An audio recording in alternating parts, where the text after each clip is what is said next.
je crois qu'il faut revoir quels sont les principaux problèmes que le secteur a devant lui aujourd'hui.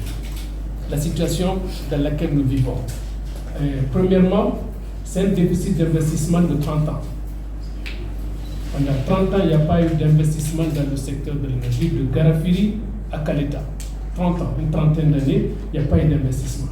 On ne peut pas rattraper 30 ans de retard en faisant de l'urgence.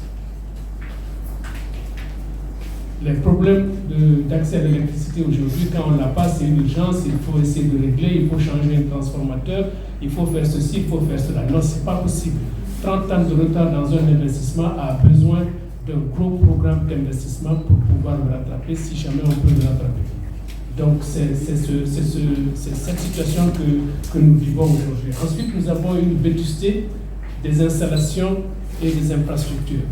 Je parle des réseaux de distribution parce que même si on produit de l'électricité, on injecte dans le réseau, il y a des moments où ça n'arrive pas au consommateur parce qu'un câble a pété, un transformateur a sauté, et les charges sont énormes, et puis voilà, et il y a un délestage. Donc les infrastructures sont anciennes et elles sont vétustes, elles ont besoin d'être réhabilitées. Et ensuite, il n'y a pas suffisamment de capacité même dans le réseau de transport. Vous voyez par exemple, soit petit, il y a un moment donné, on ne pouvait injecter que 30 MW dans le système, dans le réseau de transport, alors que les charges sont apparaître. Donc on a construit ces centrales sans pour autant penser à transporter l'énergie produite dans ces centrales. Ce qui veut dire que ces centrales sont restées des moments à ne rien produire, parce qu'on ne pouvait pas transporter l'énergie. Donc il y a un déficit non seulement de capacité dans les lignes de transport, mais aussi de la vétusté des lignes de transport et de distribution. Ensuite, c'est dans les dossiers des rapports de EDG.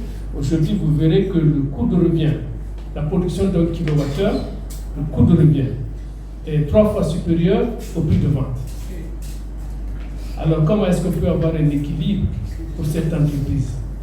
C'est pourquoi on parle aujourd'hui de subvention au niveau de l'entreprise. Le coût de revient, il n'y a pas une vérité de prix. Le coût de revient est au-dessus du prix d'achat.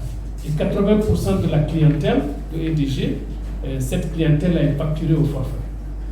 Est-ce que on peut mettre en place un équilibre financier si on ne sait même pas ce que le consommateur consomme? C'est pourquoi il y a des moments de réclamation ici et là. Donc il y a cette problématique qui est là aujourd'hui. Et finalement, donc, nous avons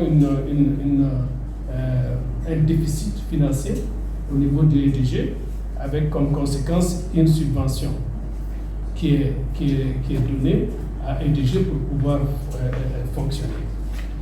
Maintenant, je vais parler, ça c'était pour camper le problème du secteur de l'électricité en Guinée, pour expliquer que EDG est au cœur et au centre. Il y a un déficit d'investissement de plus de 30 ans qui est là, qu'on ne peut pas rattraper du jour au lendemain. Donc il faut qu'il y ait un travail en profondeur très planifié pour pouvoir résorber ce déficit-là. On ne peut pas le résoudre avec une urgence.